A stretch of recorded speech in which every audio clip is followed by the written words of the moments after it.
ఎవరైనా ఈ దేశంలో స్త్రీని గౌరవించాలి. ఆయన బైబిల్లో ఎక్కడా కూడా అనవసరమైన పూలు కోసం, బట్టల కోసం ఎందుకు మాట్లాడటం? అలంకరణ అంటే అసలు కాదే అన్నాడు. పూలు ఎవరు సృష్టించారు? దేవుడు కాదా? అలంకరణ కోసం చేసింది కాదా?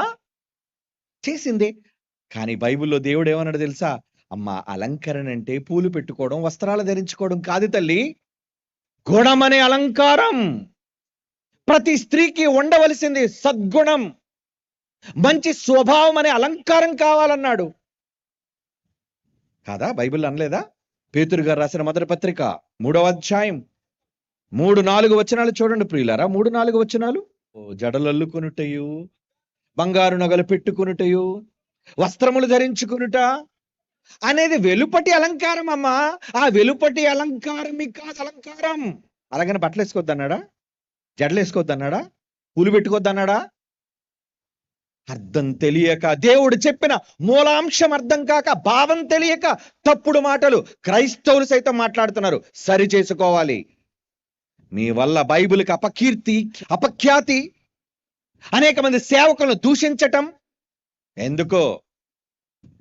పూర్తిగా బైబిల్ తెలుసుకొని మాట్లాడాలి ఎవరైనా సరే. నువ్వు చెప్పే ప్రతి తప్పుడు మాటలకు బైబిల్ నిందిస్తున్నారు, క్రీస్తును నిందిస్తున్నారు. నీకు తెలియకపోతే నేర్చుకో బైబిల్ని. అరకొర జ్ఞానంతో బైబిల్ మాట్లాడే చాలా మంది ఉన్నారు ఈరోజు. అందరు సేవకులు అలాంటోళ్ళు కారండి. ఈరోజు వేదిక మీద ఉన్నవాళ్ళు ఎంతో ప్రేమతో వచ్చారు, గౌరవించి, వెరీ గుడ్. వారిని వారి పరిచర్యలను దేవుడు అభివృద్ధి పరచాలి. కానీ మన వల్ల తప్పుడు మాట మాట్లాడకూడదు ఈ లోకం. నీకంటూ కొన్ని సిద్ధాంతాలు, నీకంటూ కొన్ని సంఘాలు, నేను అనుకున్నది నిజం. బైబిల్ ఏం చెప్పింది? ఏం చెప్పింది బైబిల్? బైబిల్ చెప్పింది అమ్మా, వెలుపటి అలంకారం నీకు అలంకారం కాదు తల్లి. నువ్వు పువ్వులు పెట్టుకున్నా తప్పు లేదు, నీకు నచ్చకపోతే పూలు పెట్టుకోపోయినా తప్పు లేదమ్మా. నేను చూసేది ఏంటో తెలుసా? ఈ సమాజానికి అవసరమైంది ఏంటో తెలుసా? ఏం అవసరం? 4వ వచనం, మొదటి పేతురు పత్రిక 3వ అధ్యాయం 4వ వచనం.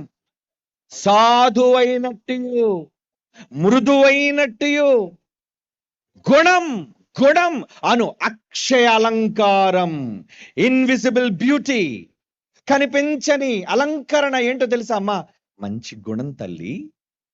ఈరోజు పై మెరుగులు చూసి ఎందరో తారలా ఉంది, సినీ హీరోయిన్ లా ఉందని పై మెరుగులు చూసి మోసపోయి తాళి కట్టి ఆ తర్వాత జుట్టు పీక్కొని ఆత్మహత్యలు చేసుకుని ఎందరో అమాయకులైన పురుష పుంగవులు ఉన్నారు. అందానికి పడిపోయిన వాళ్ళు. అది కాదయ్యా అందం అంటే, గుణం. ఇది చెప్పింది బైబిల్. పూలు కోసం ఎందుకర్రా కొట్టుకుంటున్నారు?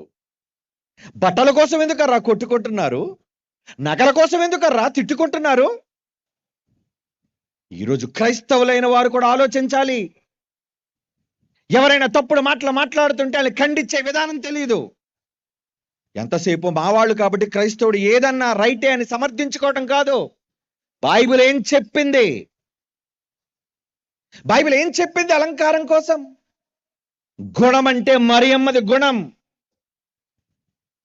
అన్నిటినీ సహించగలిగే సుగుణం, అవమానాలను ఓర్చుకునే గుణం, అన్నిటినీ భరించే అంతరంగ స్వభావం అదండి.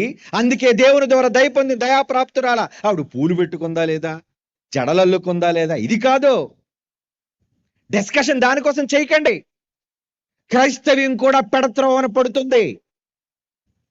క్రైస్తవులు కూడా ఏం మాట్లాడాలో తెలియకుండా మాట్లాడుతున్నారు. సరి చేసుకోండి. మీ వల్ల దేవుని నామం అపఖ్యాతి పాలవుతుందర్రా.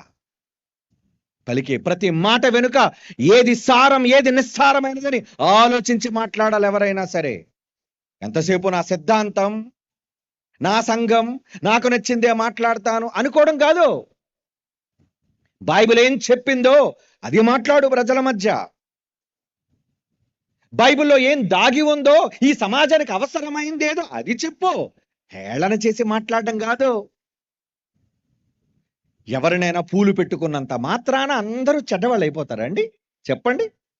పూలు పెట్టుకుంటే చెడ్డవాళ్ళ? ఆడపిల్లలు అనగానే పుట్టుకతోనే గోరింటాకని, పువ్వులని వాళ్ళు ఇష్టపడే ఆ తత్వం వాళ్ళ శరీరంలో ఉంటుంది. మన చిన్న బిడ్డ పరిగెత్తుకుంటూ వస్తుంది, నాన్న నాకు పువ్వు కావాలి నాన్న, పువ్వు కొను నాన్న. అలాగని మన కొడుకు అడగలేడే, ఎందుకంటే వాడి శరీరంలో లేదా గుణం. స్త్రీలలో ఉంది పూలు పెట్టుకోవటం, పూలను చూడగానే ఆకర్షింపడ్డం. ఎవరు చేశారు పూలు? మీ తాత ముత్తాతలు ఎవరు చేయలేదు, దేవుడు చేశాడు. ఎవరి కోసం? అది అలంకరించుకోవడానికి, ఆమె కోసమైనా, నిన్ను సన్మానించడానికి మెడలో దండ కోసమైనా. నీకు కావాలి, ఆవిడికి కావాలి పూలు. అంతేగాని పూలు కోసం గొడవ ఎందుకు? ఒక వర్గానికి వచ్చి తప్పుగా మాట్లాడడం ఎందుకు? గుణం, గుణం ముఖ్యం. అదే చెప్పింది బైబిల్. అక్షయాలంకారం మీకు అలంకారం అయ్యా. బైబిల్ చెప్పిన నీతిని పక్కన పెట్టి మా బైబిల్లో ఎలా ఉంది, మా బైబిల్లో ఎలా ఉంది. ఏంటుంది నీ బైబిల్లో? నీకేం తెలుసు బైబిల్ గురించి? అందుకే ప్రతి ఒక్కడు ఈరోజు వీడియో స్టూడియోలో కూర్చొని, న్యూస్ మీడియాలో కూర్చొని వాగుతున్నారు సోది మాటలు. వద్దు, తెలుసుకొని మాట్లాడు. బైబిల్ చెప్పిన భావం ఏంటో తెలుసుకో.